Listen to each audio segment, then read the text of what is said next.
attendent tous. Je tiens à vous remercier. Moi, je crains pas le...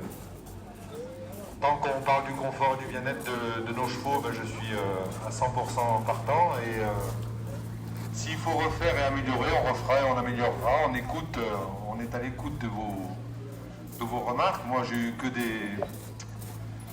des encouragements, Sophie, donc on est sur la bonne voie. Et puis de toutes les façons,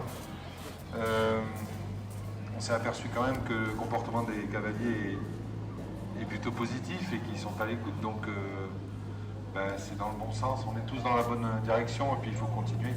Voilà, merci à vous et puis à une prochaine édition. Alors en effet, je suis éthologiste, donc scientifique de formation. Et je vais commencer ces quelques petits mots pour Jump-Ethic par une anecdote personnelle.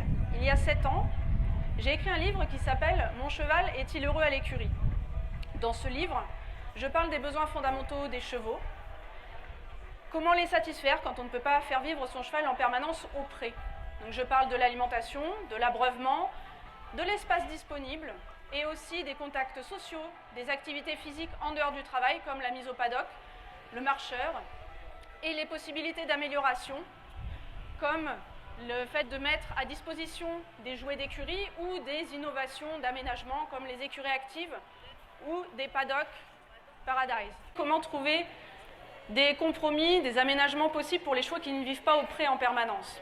Je me suis basée sur des travaux de la recherche scientifique en parlant des bénéfices et des risques pour le bien-être des chevaux.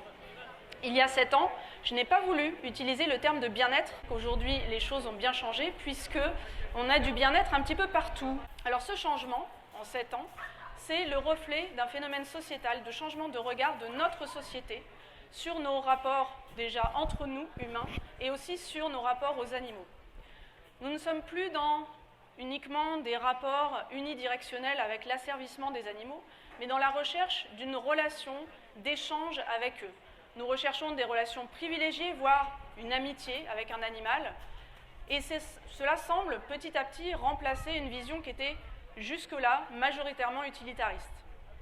Alors je tiens à vous rassurer tout de suite, je ne suis pas là pour prôner l'abolition de l'équitation, comme certains cherchent à le faire dans des courants de pensée antispécistes, mais je suis là plutôt pour soulever le fait que la société évolue, change, et attirer votre attention sur le fait que la société interroge le milieu du cheval.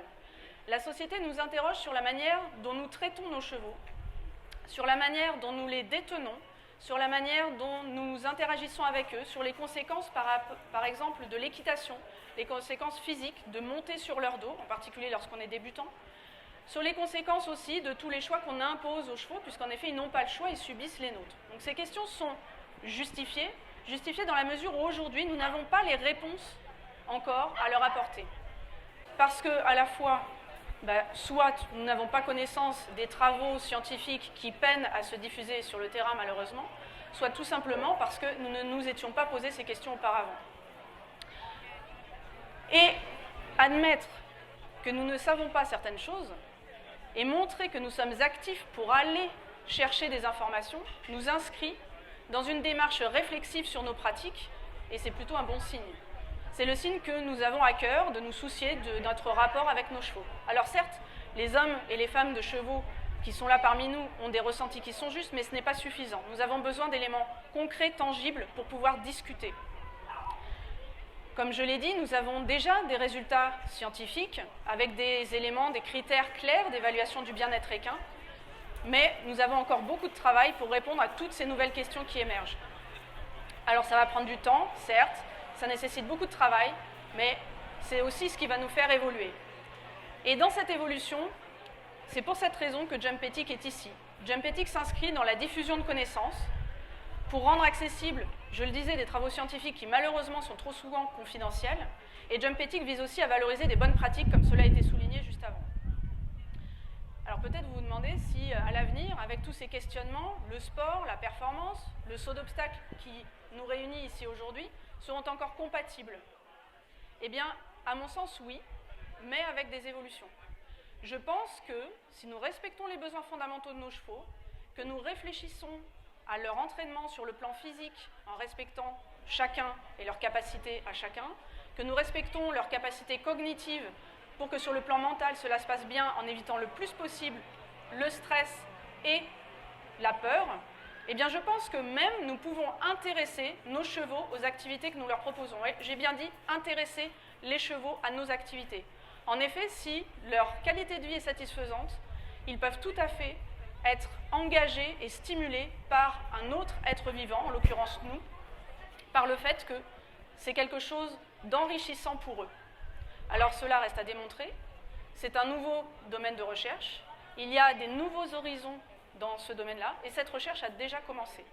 Par contre, ce qui est certain, c'est qu'à l'avenir, nous ne pourrons plus utiliser les chevaux sans nous poser de questions. Nous devons dès à présent trouver des compromis qui sont acceptables pour nous, humains, et pour nos chevaux. Nous devrions sans cesse cheminer avec des doutes, des questionnements, et je pense que c'est une posture salutaire. Alors c'est sûr, la technologie, les sciences comme l'éthologie, l'étude du comportement animal, la médecine vétérinaire, les sciences humaines et sociales, apporteront ponctuellement des réponses à des effets, des innovations qu'on peut apporter pour le bien-être de nos chevaux. Mais je pense que ce qu'il faut garder à l'esprit et avoir le plus à cœur, c'est d'observer nos chevaux au quotidien pour réellement parler de bien-être équin. En effet, les seuls qui peuvent dire s'ils vont bien ou pas, ce sont les chevaux. Et nous devons nous attacher à comprendre comment eux perçoivent et ressentent les situations dans lesquelles nous les plaçons. Et pour ça, eh bien, les clés, ce sont la connaissance, l'observation, et la bonne nouvelle, c'est qu'elles sont à la portée de tous. Donc, si nous voulons continuer à évoluer avec nos chevaux et éviter d'être dépassés, il n'est pas trop tard. Et je pense même qu'il est grand temps d'agir. Je vous remercie de votre attention. Merci beaucoup. Merci pour ces mots, merci pour ces clés de lecture. Mathilde Belosov est 5e, Manon Arrivel est 6e. Ah bon, mais impeccable.